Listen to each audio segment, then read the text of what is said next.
मुश्किल से सब सेट किया, रब के 2000 बंद कर दो, बंद नहीं हुए हैं। माताएं डरे नहीं।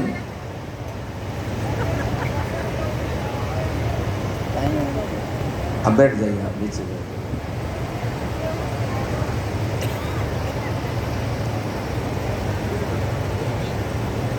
अर्थ में माताएं अग्रणी हैं। पुरुष संचय नहीं कर सकता, माताएं कर लेती। काम यानी इच्छा। मोहल्ले में किसके घर क्या हुआ है, किसके घर क्या नहीं हुआ, किसके घर मेहमान आया, किसके सास बहू के झगड़ा हुआ, किसके क्या हुआ, इन सब पता तुम्हें कोई पता नहीं। 3 पदार्थ में माताएं अग्रणी है, लेकिन चौथा पदार्थ है वो है मोक्ष। मोक्ष में जब तक नारी पति की सेवा नहीं करती, पति के विचारों के अनुसार नहीं चलती, तो कितने भी पुण्य क्यों न कर ले, वो निर्माण पद को नहीं प्राप्त कर सकती। 1+1। इसलिए मानसकार ने लिखा, कोई भी शास्त्र कहीं पे भी नहीं लिखा हुआ डॉक्टर साहब कि माताओं को इतना व्रत करना चाहिए, कि इतना दान करना चाहिए, कि इतना पूजन करना चाहिए, कि तीर्थ, कहीं नहीं लिखा। एक ही लिखा हुआ, एक ही धर्म एक व्रत नेमा काय वचन मन पति पद प्रेमा। एक ही धर्म है, एक ही व्रत, एक ही नियम है, मन क्रम वचन से पति को प्रेम कर। अब पति तो बेचारा सुबह सुबह कहीं, अरे सुनती हो मुझे जल्दी जाना ऑफिस, नाश्ता कुछ मिलेगा, चुपचाप बैठा रहो, पुरुषोत्तम माँ से मारे बढ़ दो हींचनो, हम वो हिला दे, तो पीपल बड़े पुरियो तू बढ़ने नहीं हिला दे। ये पुण्य नहीं है। पहले पति की सेवा, बाद में काम। इस चौथे पदार्थ में पीछे, इसलिए चौथे पदार्थ में पुरुष अग्रणी है, तो 3 भामरी में नारी आगे चलती है, वधू आगे चलती है, और चौथी भामरी में यानी चौथे फेरे में वर आगे चलता है। 4 भामरी हुई। राम सी सिर सेंदुर देई, शोभा कहीं न जाए विधि कही। बहुरी वशिष्ठ दिन अनुशासन, पर दुल्हन बैठे एक आसन, एक सिंहासन पर बैठे। वशिष्ठ जी ने जनक जी को बुलाया, राजन तुम्हारे घर में कितनी कुंवारी कन्या है? तो कहा महाराज मेरे तो एक छोटी बेटी, मेरे छोटे भाई की 2 कन्या हैं, तो तुम्हारे घर में 3 कुंवारी कन्या है। देखो हमारे साथ 3 कुंवारे कुंवर, अगर तुम्हारी सहमति हो तो दूल्हा तैयार, दुल्हन तैयार, लग्न मंडप तैयार, चट मंगनी पट। जनक जी ने स्वीकृति दी।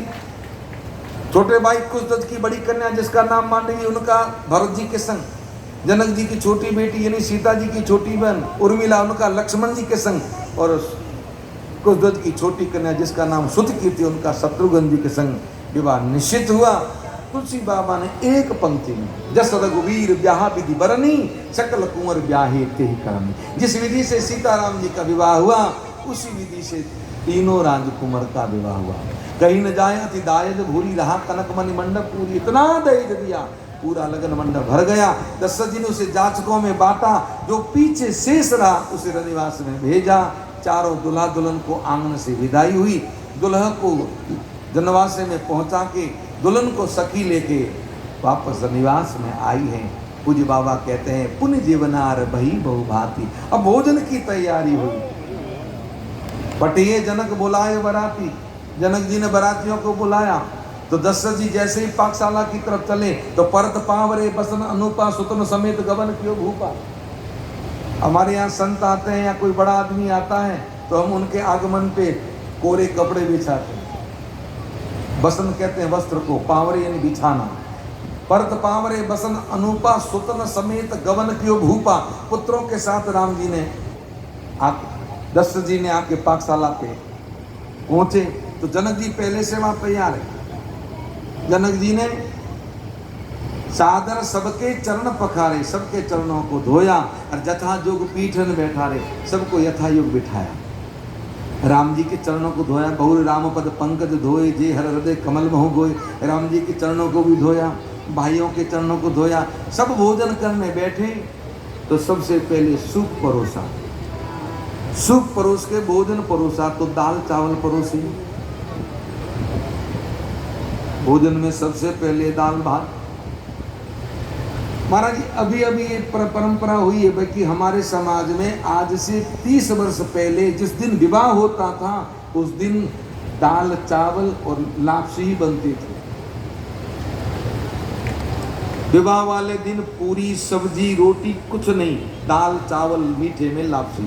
लापसी यानी गुड़ की लापसी सगुन के लिए, गुड़ मांगलिक होता है। और दाल चावल इसलिए बनाते थे कि दाल चावल अकेले नहीं खाए जाते, दाल और चावल दोनों को मिला के खाना पड़ता है। तो आज दो परिवार मिले हैं, वर पक्ष के और वधु पक्ष के, तो आज मिलना है, आज टूटना नहीं है, इसलिए पूरी नहीं बनाते, पूरी को तोड़ तोड़ के खाया जाता है। तो तोड़ना नहीं है, दाल चावल बनाए, दाल चावल परोसी, मीठा सब है पर सबसे पहले दाल चावल। अब दाल चावल देखे, बनाते सोचे अब ये खाने आए हैं, पर जो परोसा वो खाना ही है। पंच कवल करे जेवन लागे, 5 ग्रास निकाल के अब जो ही खाने लगे तो जनकपुर की सखियां आई है, दशरथ जी को गाली गाने,